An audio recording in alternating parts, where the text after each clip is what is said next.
following show is a paid program.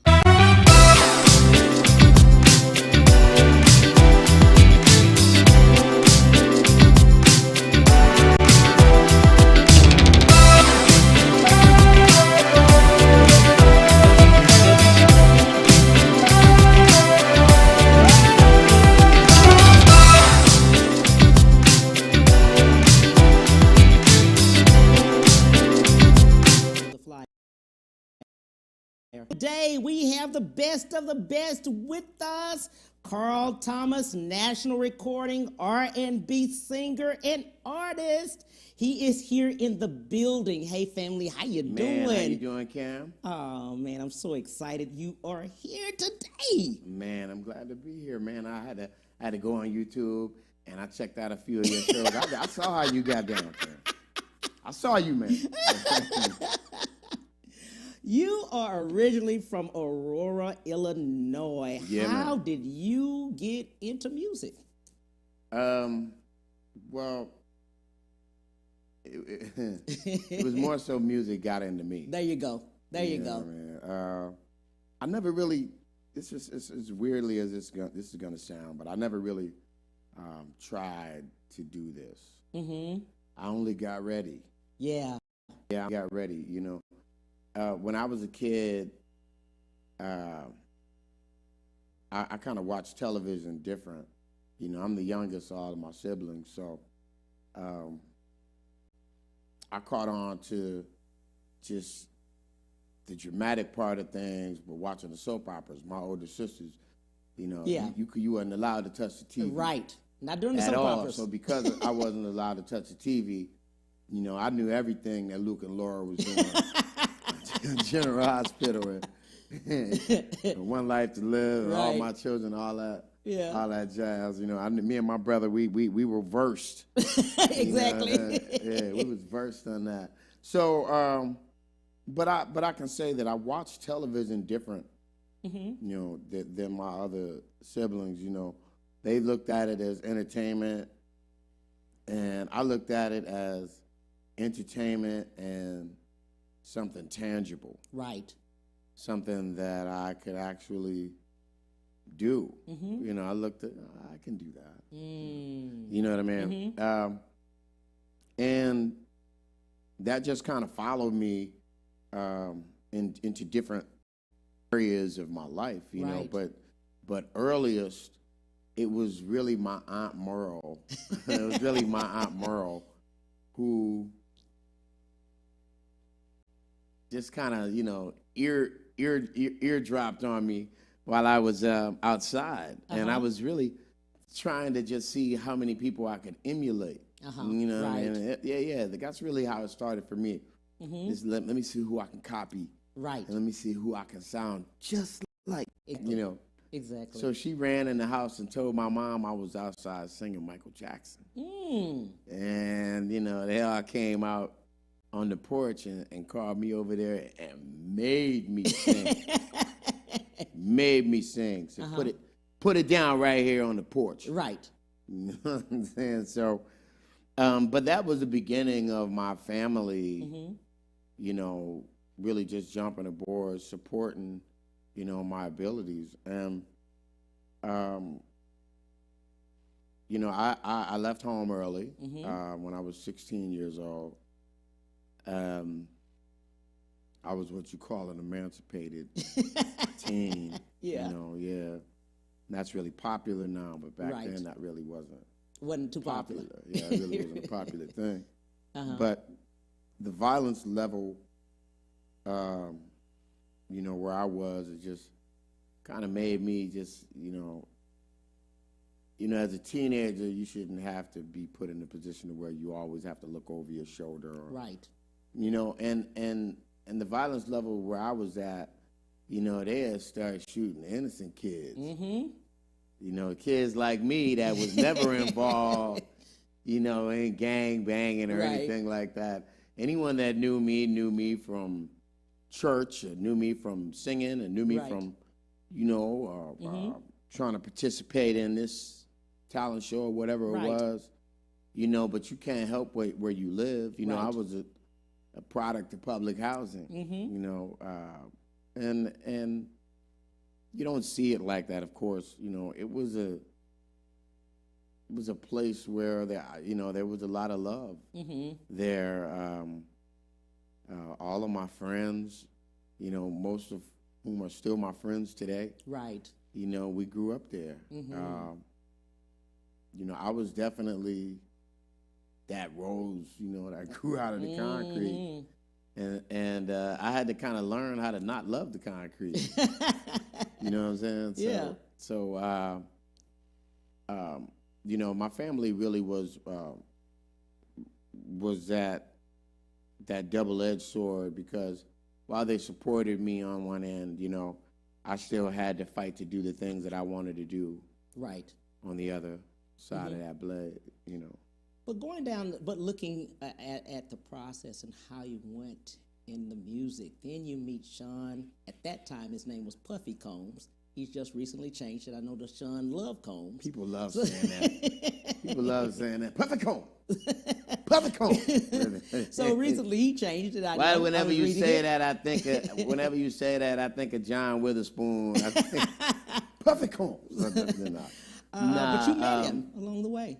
Say it again. I said, but that's why you actually met him. How did you meet him? Well, you know, Puff kind of came in on the you know, the third chapter, I would say. You know, my life in New York. I'm really, you know, grateful, you know, to that Bedford-Stuyvesant community, that Boerum Hill, Brooklyn community, because, you know, they really helped me finish growing up, you know, and it was the place where I actually, you know, became a man, you know, and so, but I had already been there, you know, since 1990, with my good brother and friend Trey Taylor. We were downtown Brooklyn, you know, just trying to be songwriters, and well, you know, he was very successful at it. He was very successful at it. But I was, you know, trying to follow in his footsteps as a songwriter and producer and what have you. So, you know, he just kind of let me tag along, and him letting me tag along, I managed to get my name on some pretty big records. Wow.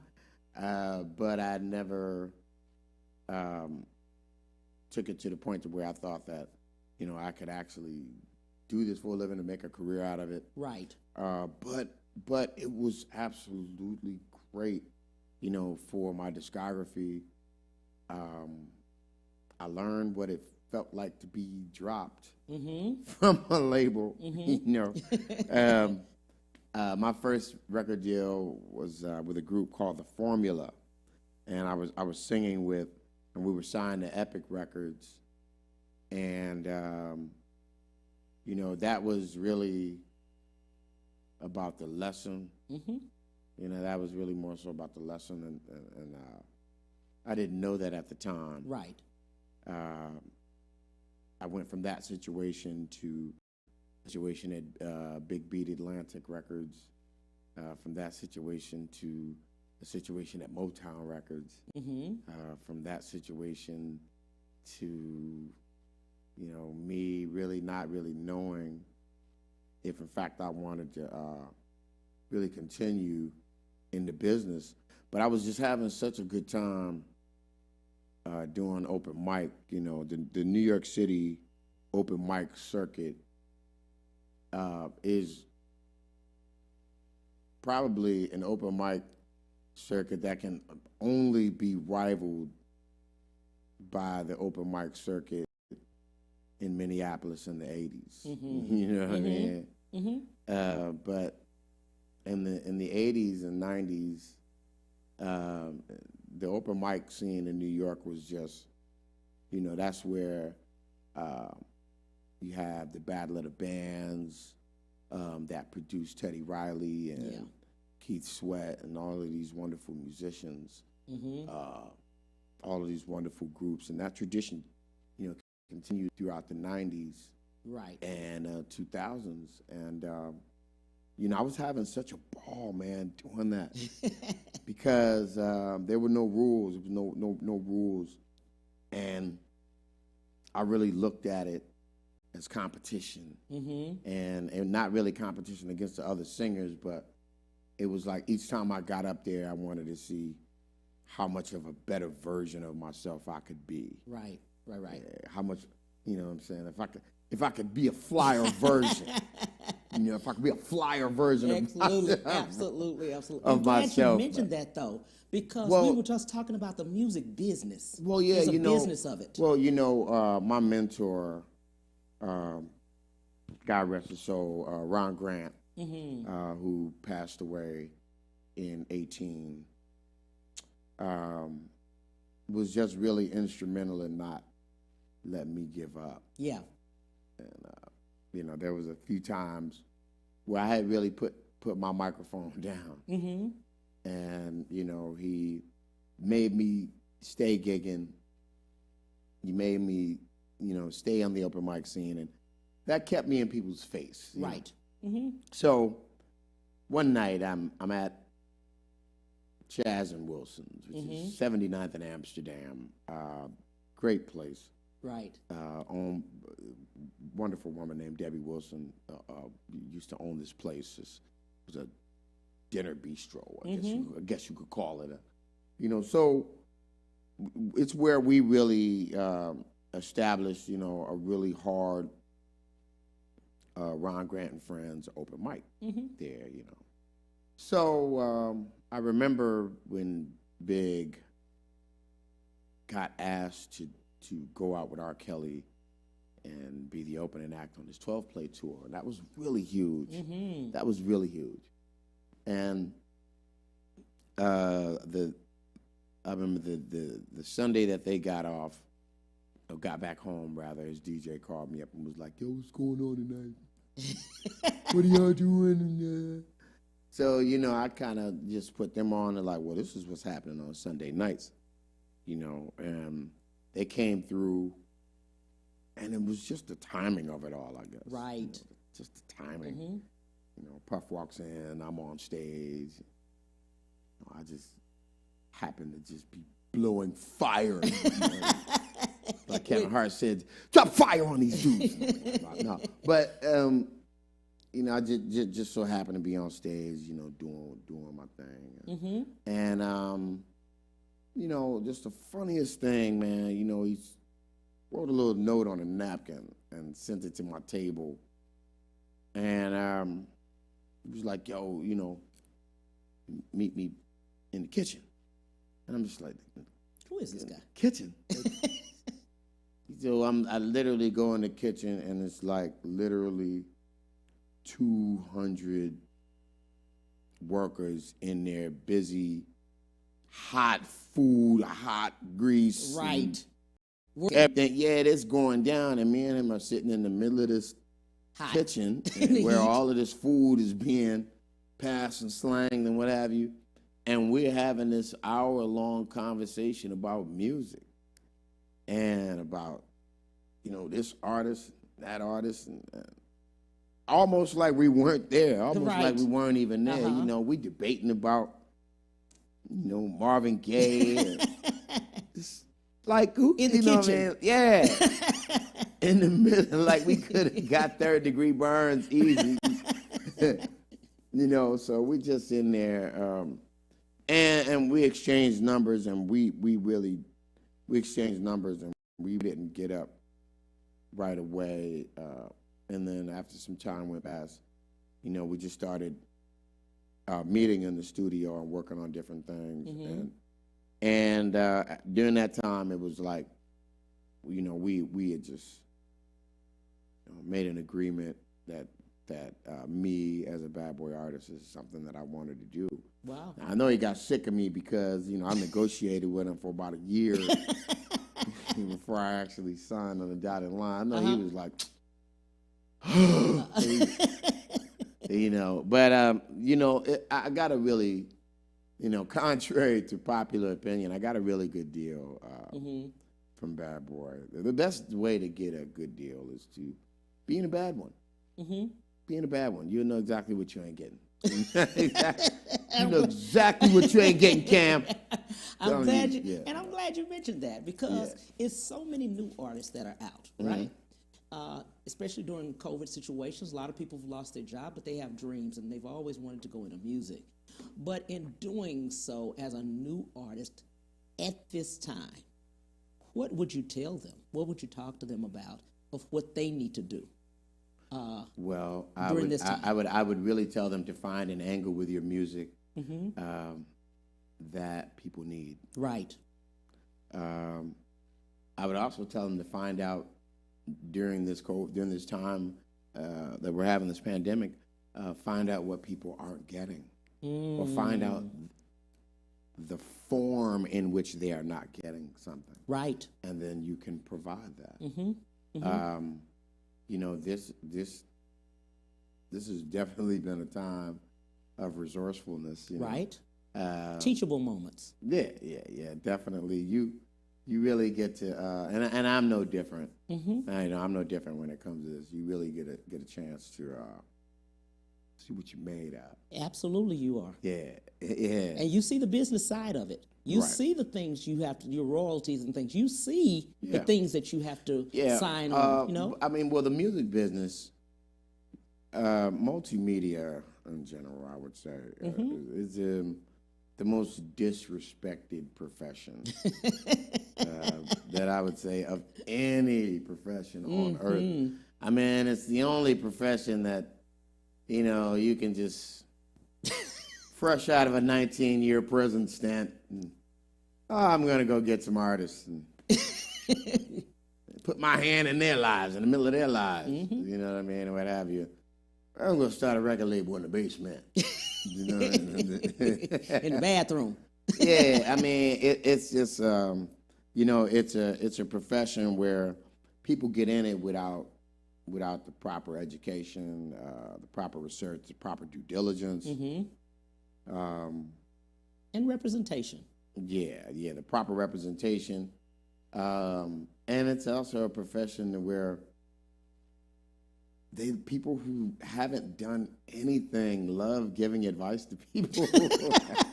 They love giving advice to the accomplished. Right. You know what I mean? They love giving advice to the doers. You know what I mean? So you have to be mentally ready for that because it's just not music as well. You know, just, I mean, that goes as far as even in journalism. Right. You know, even in journalism. You know, there are a bunch of people who watch you on a daily basis who have convinced themselves that your job is easy. Exactly. But don't want to trade places with you. They don't want to trade places with you. But they're convinced. But give you advice. Right. But they definitely want to give you advice on your show and tell you how you can make your show better. You know that all too good with your show. Well, you know, I mean, the type of Cam Hill show that I would like to see would be like, you know what I mean? You have hit it on the head. Cam, or somebody asked you, Cam, where the clowns at? Everybody else got clowns on their show. Right. Cam, where the clowns? Oh, you ain't doing it unless you got clowns. Right. On Absolutely. your show. Yeah. Oh my God, you have hit it on the head, I'm telling you. In looking at, and we've, like I said, we're talking about the music and the business, so many musicians have lost out on the business. Yeah. They've lost out on the business side. Yeah.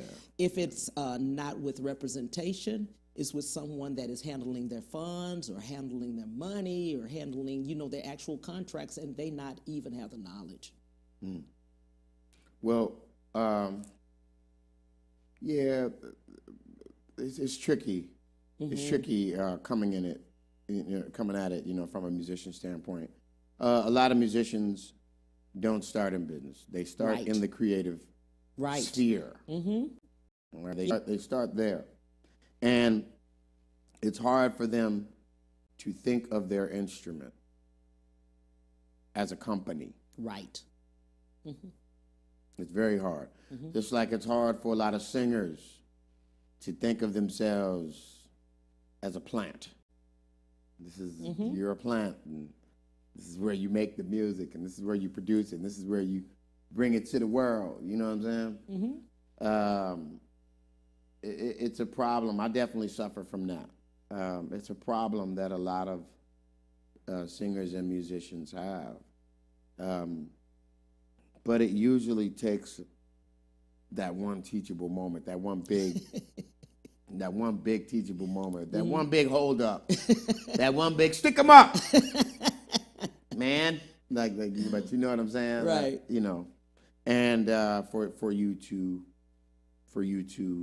really get it, or get to the point to where you're respecting your craft enough to care about the X's and O's in the playbook. I wanted to learn how to have the basic understanding of a recording contract. And Miss Louise West and Mr. Al Bell, founder, one of the founders of Stax Records, they taught me. They taught me so that I would have a general understanding, right? So that I would at least know when and where to say no. You know what I mean? One of your most powerful tools that you've been given is to know when, to say no. Know when to say yes. You know what I mean? This spills over into everything. This is just it just happens to be music is what I'm doing. But that spills over into everything, into every aspect. And as far as, I heard you use the word relevance. And I thought this was really, really interesting. I heard you use the word relevance, and how do you stay relevant? And how do you? And somebody else asked me that. Yeah. And I said, how do you stay relevant? And the first thing I told them is, I removed the word relevant from my vernacular. That's a good one. And I also found out, due to some research, that the word relevant doesn't exist in white entertainment. Wow. They don't understand what they never hear it. White artists. Never hear it. They don't hear it. They don't. Yeah, it's not something that's a part of. Yeah, it's not a part of the word pool of their executives. You know what I mean? That's something that is reserved for black entertainers. Right. The word relevance. Hold that thought, because I want to hear some more of that. All right. We'll be right back with the Cam Hill Show. We'll be right back to the Cam Hill Show after these messages.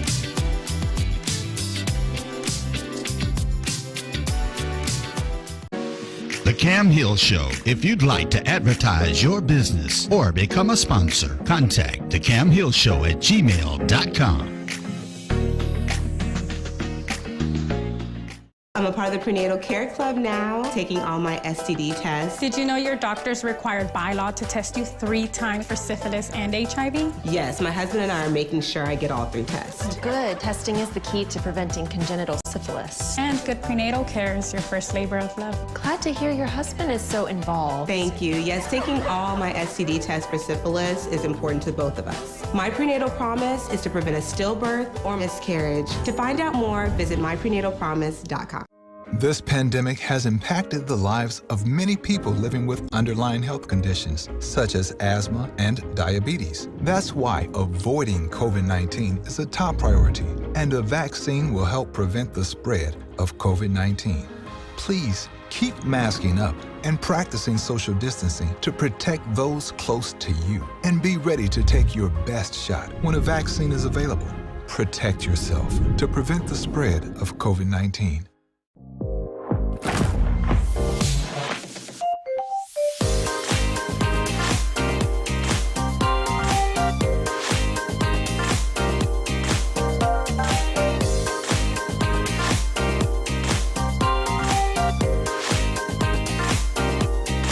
amazing things for you.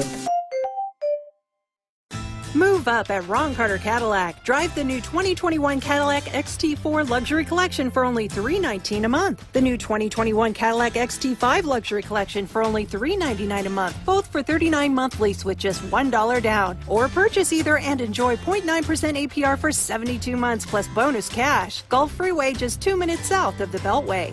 Shop smarter when you shop Ron Carter. RonCarterCadillac.com. And now back to the Cam Hill Show.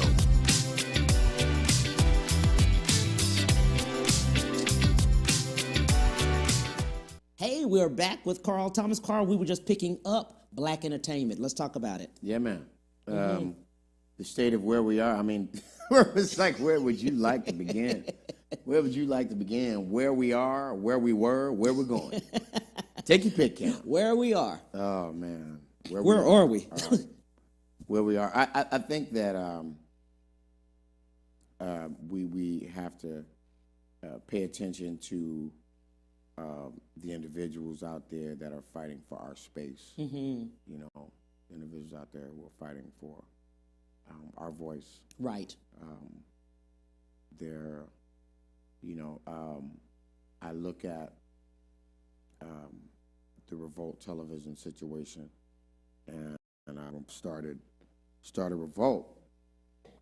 It was just really interesting that, you know, he just started that platform because, you know, he wanted people that didn't have a voice to have one. Right.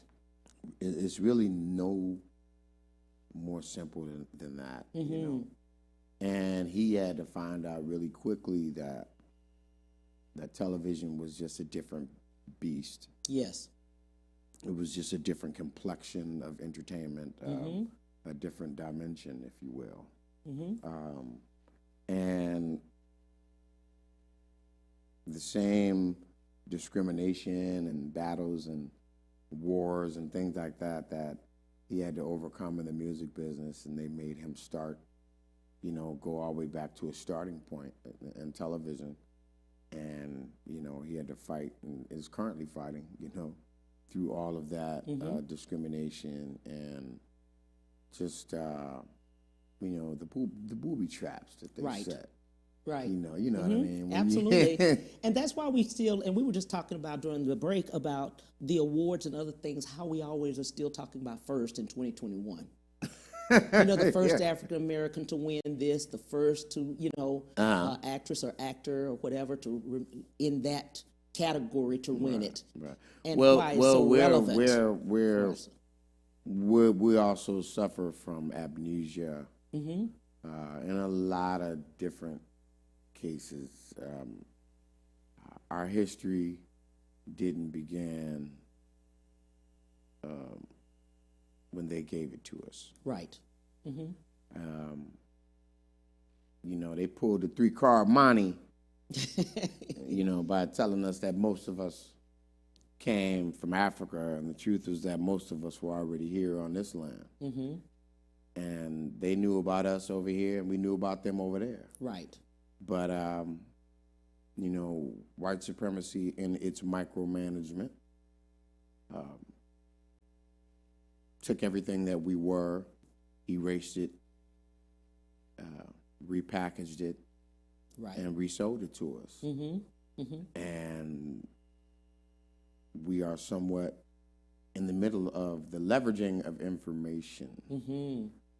And in that leveraging of information, we're trying hard to find out who we were. Yeah. Yeah. You know, who we were. That you know, that reflection mm-hmm. that was cast before the influence. Yeah. But what I love about you, collaboration and unity. I love that you love to bring us together. You love to pull us together. Yeah. So we can know as we're going up, we can go up together. Absolutely. It's enough for everyone. Right. And I think we don't see that. Yeah, there's a lane and there yes. is room. Mm-hmm. You know, there's a lane. It's just a matter of finding out what that service is. A lot of people complain. You know, it's funny about the same people that complain about money are usually the same people who are not service-minded. You know, okay? So you're broke. Right. What service are you providing? Right. What service are you providing that people need? Isn't that simple? Yeah. You know? You know, what vibration are you creating that people want to be around? You know what I mean? That draws people to you. You know, are you a moon or are you a sun? You know? Right. And you know, it takes a while to, you know, it's not something that you have to necessarily know right away. But and we don't have to be jealous or anything of each other because there's so much out here for everyone. Yeah, man. You know, that's, you know, of course, you know, path. One of the most well-known paths, you know, to the dark side of things. But we definitely have to embrace, you know, it all. It's okay. Right. You know, I'm a big, anybody who knows me knows that I'm a big boxing fan. And I was just reading one of my favorite boxing prospects right now, which is a young man by the name of Ryan Garcia. Just recently announced taking a break from boxing, you know, due to mental health issues. And I just really thought that was extremely big of him. Right. To just admit something that so many of us are afraid to admit. Right. We're afraid that we push it on the road. Freak people out Absolutely. by our trauma or the traumatic side of us. But if you've been affected in any way, you know what I mean, by white supremacy as a black person, then there is a you know, traumatic side that you need to deal with. Absolutely. You know, Absolutely. there is. Absolutely. Yeah, you know, I mean, just you know, it's okay, you know, to see a professional and go to church. Absolutely. And go to church. And go to church. And go to church. Time. Absolutely. You have some great songs that are out. And let's talk about how they came about. Summer Rain is my favorite. Summer Rain almost didn't make the album. Wow. Summer Rain almost didn't make the album. And you can thank my mother. You can thank Dorothy Thomas. Summer Rain being on the album. Dorothy, I love that song. But I honestly, when I recorded when I recorded Emotional, I literally recorded about maybe 40 or 50 songs for the project, and I couldn't put 40 or 50 songs on the album. Right. So I was literally sitting in my mother's kitchen playing all of these songs and playing these records, and I'm playing the ones I think of, this is going to be it. Wow, this song. Right. And I played Summer Rain, and she said, "Oh, I like that." And my mom's a church lady. I'm with her. I love for that. me to win her over with a record, you know what I mean? My mom is, you know, she's a church lady, but she ain't deaf. Right. She knows good music. She would tell mama she got it. But I just kept going on, you know, playing this music, and you know, she's listening, and then, you know, every 5 minutes she'll go, "Yeah, well, go back to that other one." Right. Go back to this one, right? Other one. What about that one? Right. What about the summer song? Yeah. They start calling it the summer song. So after she started talking about it so much to where it kind of made me start feeling creepy talking about the project without that song. Right. Yeah. And Summer Rain, to a lot of people's surprise, was produced by Heavy D. Wow. And Warren Campbell. And it was written by DJ Rogers Jr. His father was a 70s icon. That he had a hit called "Say You Love Me," which was my favorite record of all time. Right. You know? So for me to be able to pull, you know, those to pool, you know, those three entities of talent together on one record. I thought about it later, like, well, what are you bugging? Like, come on, you gotta have this record of the album, you know. Trust me. So then, so I, you know, tucked my tail between my legs and went back to Puff and told him he was right. Told him, yeah, okay, you know, but you know, he was definitely one of the people telling me like, yo, you're crazy. Yeah, okay, but you know. But we had so many, but there was a lot of good records. That album. I Wish. That is album, another one people have asked about. Yeah, How did that come about? I Wish came about through Mike City. My man Mikey Dan, you know, came about through Mike City, and it was really, that was the last song that I actually recorded for that album. Actually, when I think about it, that was like the last record that I recorded, and I remember thinking that I was going to have an ordeal trying to get this record up there, because I as soon as I did it, as soon as I recorded it at Jimi Hendrix Studios in the West Village, a studio called Electric Lady Studios. I really love them. My homegirl Mary over there. Shout out to Mary. But as soon as I recorded that record, I just remember feeling like, okay, how am I gonna get this over the goalpost? So, but that wasn't it though. That wasn't it. Initially, Emotional was gonna be my first single. Right. You know, which probably would have taken me down a far more introspective pathway. As an artist, it probably would have changed the trajectory of how I approach the rest of the music. But and everybody asked about Emotional, of course. But yeah, how did but that things come happened about? the way things happened the way they did. I gave the record. I remember first giving it to Andre. Andre Harrell, who was the president of Bad Boy at the time. And I gave it to him. He loved it. I saw Puff later on that weekend out in the Hamptons, and what I thought was going to turn into a bumping of the heads was like, nah, like this is it. This is the first single right here. That's it. And, you know, wow, that's really how that happened. That's really how that happened, man. And just being with Faith Evans. Yeah. You know, oh my God. Well, you know, the funny thing about that record, about the Can't Believe record, is that Can't Believe was really supposed to be the remix to Emotional. But something happened. I don't know. I wasn't feeling it, you know, at the time. So Faith and her, you know, her being the veteran as she is, she said, "Oh, I'll take that."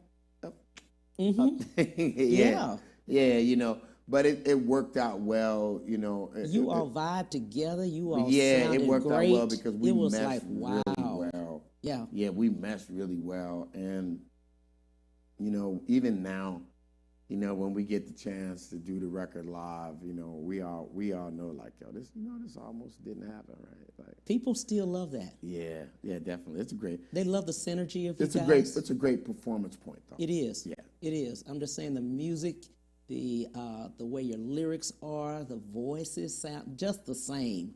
When you close your eyes, it sounds like you just on the CD. No doubt. No doubt. Just together. Cam, you a shower singer? No. Yeah, I'm about to say, okay. I'm about to say, you give concerts in the shower and whatnot, man.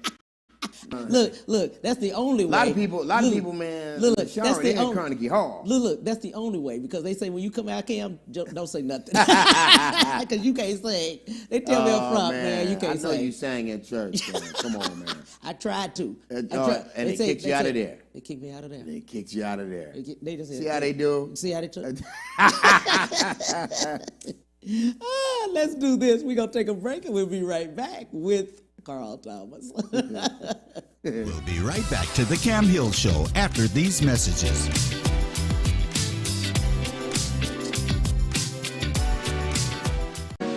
The Cam Hill Show. If you'd like to advertise your business or become a sponsor, contact the Cam Hill Show at gmail.com.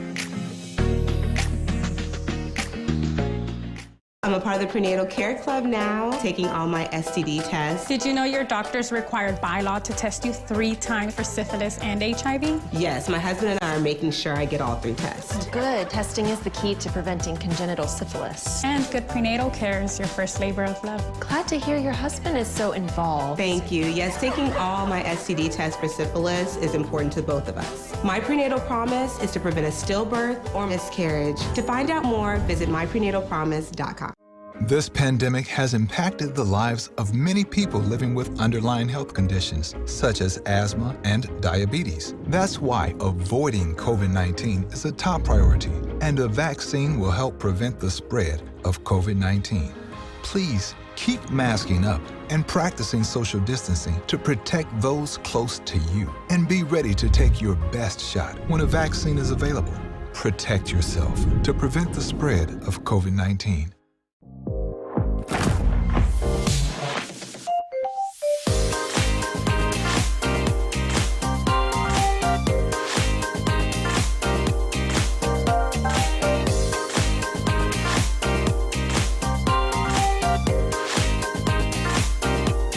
Amazing things for you.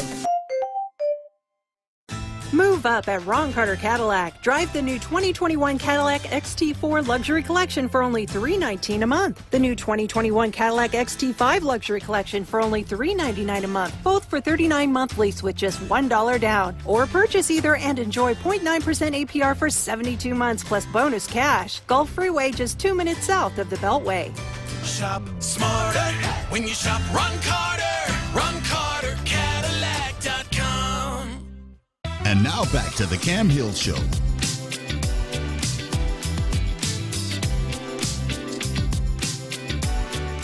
We have the best of the best. Mr. Carl Thomas, I'm telling you, I'm so excited. Cam, I'm telling you, I was looking at the beginning of your show. Yeah.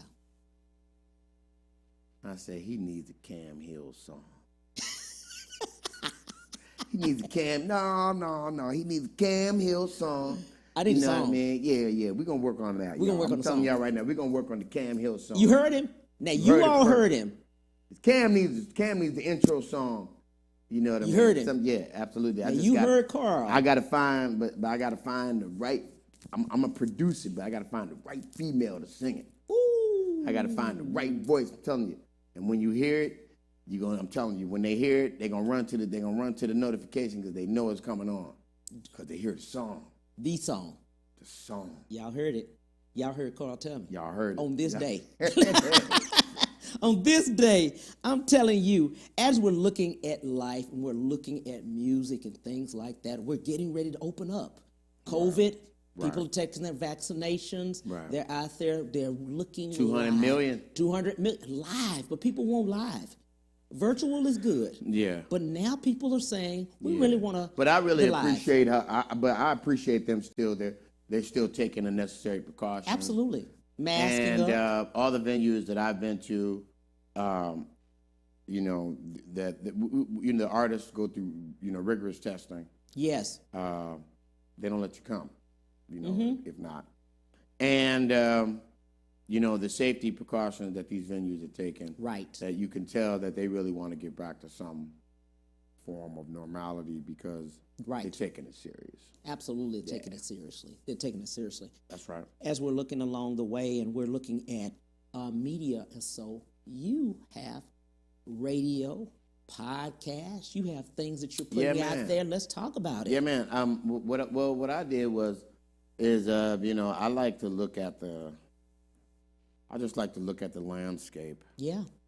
You've got some great content. I look at the landscape kind of like a chessboard. Mm-hmm. And I like to see the moves, being made on the chessboard. So I basically came up with the idea. I have a company called New Earth Energy that I distribute my records under. And so I got the idea just from watching the chessboard change and metamorphosize into what we're currently seeing. And, conglomerates like Liberty Media, things of that nature, making certain moves at certain companies. And I'm noticing the merging of the formats. So what we did is we just basically just gave that definition. And so I started New Earth Radio, and I called it newearthradioworld.com. And what we did is we're just basically mixing the formats of traditional radio and podcasting together. Right. And we call it radiocasting. Yeah, we call it radiocasting, and we have a lot of content in there. Yeah, we have a lot of great shows. I have a show called Truth Serum with Carl Thomas, Flirting After Work. There is a show called Soapbox Heroes, a great show called Can I Be Mia, a show called Soul Science, the Red Pill Cafe, and those two shows are on Saturday, where you can, be educated and be educated on some spiritual growth as well. Right. On Saturdays. We have a great show being developed called Unprotected Conversations. So there's a lot of really great content that we just kind of we just kind of took the opportunity to curate these voices. Right. To curate these great voices that really have a wonderful perspective. The YS Baby Show, the Chrissy D Morning Show, just all of these great personalities. My good friend and brother Kid Capri has a show called No Panties Sundays. No. Yeah, absolutely. So I'm just really enjoying watching that whole thing blossom and unfold. We started out in my house, basically, and now, we've grown to have our own space where we can, to where we can build our own expression, man. This is really great. So anybody that, the app is almost finished for iOS and for Android. So, but anybody that wants to join us, prior to that, you can log on to newearthradioworld.com, and then you can, absolutely, just press the player and check us out, man. What I love about you, and what I love about you, you went into a realm at the time during COVID, but people were at home. Yeah. This is the time where people wanted to hear content. Absolutely. This was the time where people needed an outlet because they really were not going out. Right.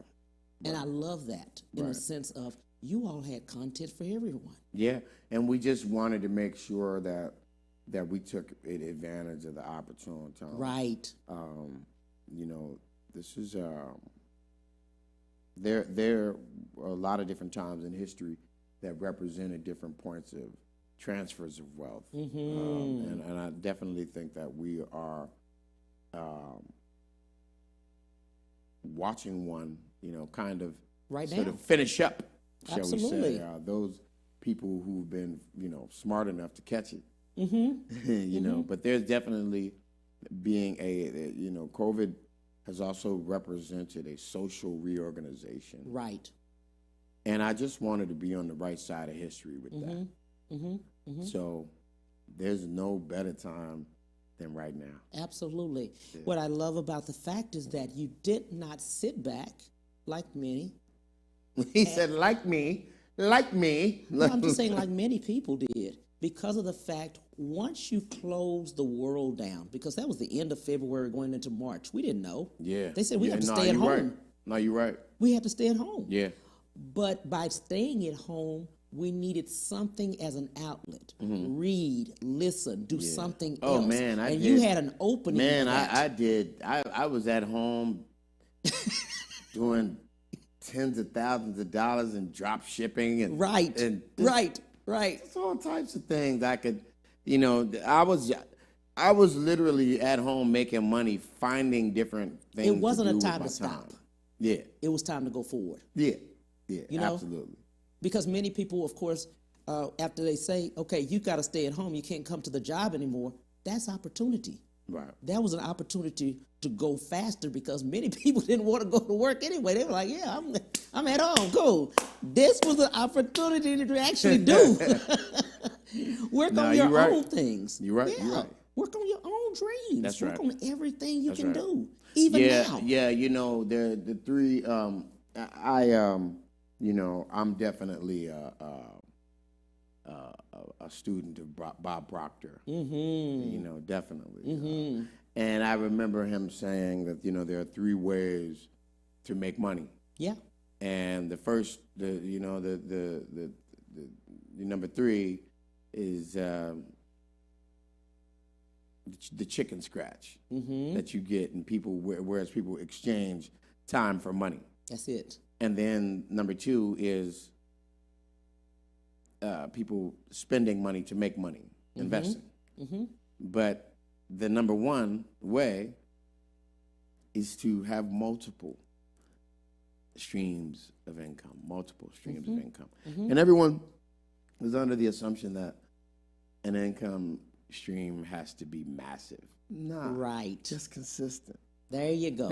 There you go. Consistent. Yep, absolutely. That's the key. Yep. Consistent. Yep. Long term, medium term, and short term, medium term, and long term. Right. Absolutely.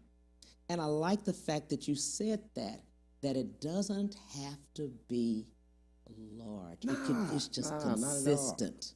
Not at all. A bunch of little small BBs will blow a hole in a brick wall. It will. You get what I'm saying? You put them together. Yeah. So you think of each one of those little small BBs as a stream of income. And point them at yourself. Absolutely. And there you go. Absolutely. Now that streaming and everything is out, you know, people are, like I said, at home, and they're able to push the button or listen on a consistent basis. Yeah. That's where you come in. Yeah, and one thing that we learned from the pandemic is that a lot of people are not going back to work. Right. Because America has found out that they don't need that much overhead. So you kind of, once again, people who need to be service-minded, it would be a good idea for you to put your ideas around those new 70 million or 80 million Americans who will now be working from home. Right. Yeah, absolutely. That's good. Let's look into the camera. Let's talk to the viewers. What would you like to leave with them? Well, right here, ladies and gentlemen, on the Cam Hill Show, I'd like to, look, I got to say it like that. Right here on the Cam Hill Show. No, if I left anything with you, is that it's okay to exchange your time for money, but always be conscious of that building that you dreamed about and building your own dream. Sounds good. How can they contact you? Oh, man, you can contact me for bookings. You can contact me at carlthomaslive@gmail. Hey. Exactly. Shamelessly. Exactly. No bookings, definitely. Yeah, if in fact you want to reach me on social media, you can reach me on Instagram at Carl Thomas Now, or you can reach me on Facebook at Carl Thomas, or you can reach me on Twitter at C. Thomas, and that's me. I appreciate that's you, my me, friend, Cam. for everything That's you me, do, Cam. man. That's me. You the man. Carl Thomas family, thank you so Thank much you, for man. everything that Thank you you, have man. done. My Thank you, brother. thank you, thank you, Yes, thank you, sir. thank you. Yes, sir. On 12:31, 30 Central Standard Time, the Cam Hill Show. Bye.